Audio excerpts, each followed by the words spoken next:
Hello student, in the previous session I have already explained resource, value of resource and type of resources. But one point of your chapter is left. This is sustainable development and today I am going to explain it. You already know that non-renewable resources get exhausted as they are consumed. It means जो non renewable resources होते हैं अगर एक बार वो हमने consume कर ले तो वो हमें दोबारा नहीं मिलते, जबकि जो रिन्यूएबल रिसोर्सेज होते हैं अगर वो कंज्यूम्ड हम करते हैं तो हम उन्हें दोबारा भी प्राप्त कर सकते हैं. Like crop are replaced quickly but like soil nutrients and water में take several years to get restore. It means जो सॉइल के अंदर के न्यूट्रिएंट्स होते हैं और वाटर होता है उसे दोबारा से गेट करने में काफ़ी ईयर्स लग जाते हैं, जबकि फॉरेस्ट में take many years to restore. जैसे वुड हमें कहाँ से मिलती है? We obtain wood from trees. It is a renewable resource क्योंकि by planting trees in a plant way to replace those that are cut down can be assured to continuous supply of wood. अगर हम एक बार पेड़ को काट लेते हैं उसकी जगह पर एक प्लांट वे में फिर से प्रॉपर वे में हम प्लांट्स उगाते हैं तो कुछ सालों बाद वो फिर से ट्री का रूप ले लेते हैं, वो ट्री में चेंज हो जाते हैं और उनसे हम फिर से वुड गेट कर लेते हैं. तो ये एक रिन्यूएबल प्रोसेस होती है. Resources may also become unfit for use due to our activities. Resources हमारी कुछ एक्टिविटीज से हमारे लिए अनफिट भी हो सकते हैं. जैसे कि अगर हम वाटर को पॉल्यूटेड करेंगे तो वो वाटर हमारे लिए अनफिट हो जाएगा.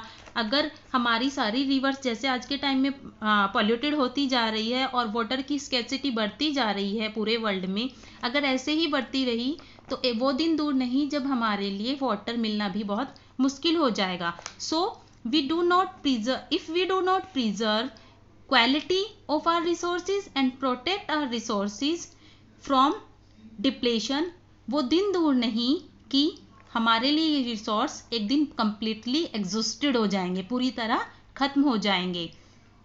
For continuous economic development we must ensure the future availability of resources. और इसके लिए हमें क्या करना चाहिए? इन रिसोर्सेज को कंजर्व करना चाहिए. कंजर्विंग रिसोर्सेज का मतलब है इन्हें प्रोटेक्ट करना, इन्हें पॉल्यूटेड होने से बचाना, इन्हें डिस्ट्रॉय होने से बचाना, ताकि जो फ्यूचर जनरेशन है they can be use these resources in future. Conservation हमारी हेल्प करता है इन रिसोर्सेज को. प्रेजेंट में तो हमारी ज़रूरतों को पूरा करता है और फ्यूचर के लिए हमें क्या करना चाहिए? इन्हें प्रोटेक्ट करना चाहिए, इन्हें डिस्ट्रॉय होने से बचाना चाहिए ताकि हमारी फ्यूचर जनरेशन इनका अच्छे से यूज कर सके. Now I tell you conservation help us use our resources in such a way that present needs can be met without destroying the ability of future generation to meet their needs. Conservation का मतलब है कि हम resources को आज के time में इतना अच्छे से यूज़ करें और उन्हें डिस्ट्रॉय होने से बचाएं ताकि फ्यूचर जनरेशन भी उनका इस्तेमाल कर सके. और अभी मैंने आपको बताया this is known as sustainable development. जो मैंने अभी आपको बताया है उसी प्रोसेस को सस्टेनेबल डेवलपमेंट कहते हैं. सस्टेनेबल डेवलपमेंट कुछ और चीज़ों के साथ भी इन्वॉल्व होता है. सबसे पहले प्रिवेंटिंग वेस्टेज. इट मीन्स हम इन्हें इन रिसोर्सेज का इतने अच्छे तरीके से इस्तेमाल करें, इनका बिल्कुल भी वेस्ट ना करें. प्रिवेंटिंग पॉल्यूशन, हमें इन रिसोर्सेज को पॉल्यूटेड नहीं करना है. लाइक वाटर को पॉल्यूटेड होने से बचाना है ताकि हम उसका आज भी यूज़ करें और फ्यूचर जनरेशन भी उसको यूज़ करे. जो अभी फॉरेस्ट का जो हो रहा है कि बहुत ज़्यादा मात्रा में पेड़ों को काटा जा रहा है तो उनकी जगह पर नए प्लांट उगाने चाहिए ताकि फ्यूचर में फिर से हमें उनसे वुड मिल सके.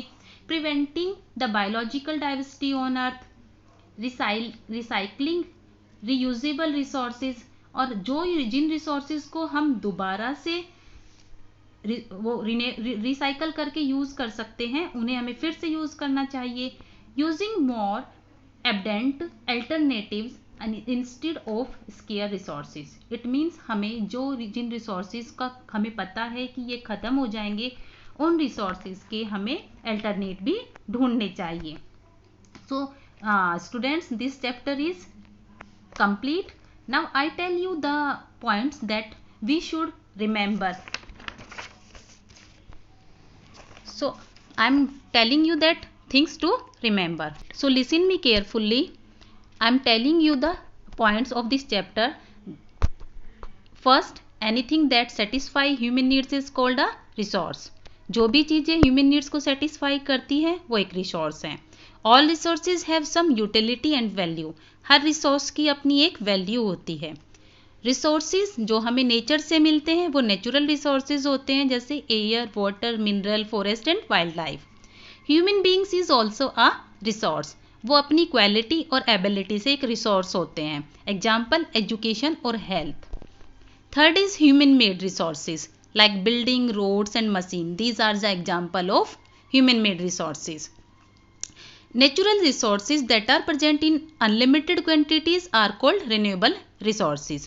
नेचर के वो रिसोर्स जो प्रेजेंट हैं नेचर में अनलिमिटेड मात्रा में, वो एक रिन्यूएबल रिसोर्सेज होते हैं, जैसे एयर, वाटर और सनलाइट। ये कभी भी ख़त्म नहीं होंगे, हमेशा हमारे लिए रहेंगे। Natural resources that were produced by chance are limited in supply and cannot be generated by us are called non-renewable resources.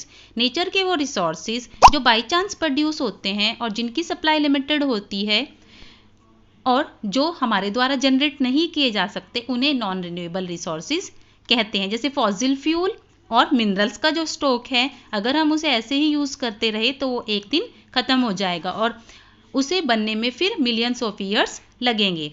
Some resources recycle किए जा सकते हैं और हम उन्हें रिसाइकल करके उन चीज़ों को दूसरी चीज़ों में बदलकर उनका इस्तेमाल कर सकते हैं। Very important point of this chapter is resources need to be conserve. हमें रिसोर्सेज को कंजर्व करने की ज़रूरत है। हम कंजर्व नहीं करेंगे, उन्हें पॉल्यूटेड करेंगे, अगर उन्हें डिस्ट्रॉय करेंगे तो वे खराब भी होंगे और ख़त्म भी हो जाएंगे और जो फ्यूचर जनरेशन है वो उनका यूज़ नहीं कर सकेगी। Now I tell you the definition of sustainable development. The resources in such a way that present needs can be met without destroying the ability of future generation to meet their need is known as sustainable development. It means resources का present में सही तरीके से इस्तेमाल करना, बिना destroy करे उन्हें, और उनकी एबिलिटी को बनाए रखना ताकि फ्यूचर जनरेशन भी अपनी ज़रूरतों को पूरा कर सके। Now your first chapter is complete. Hope you all listen me carefully and understand what I am saying.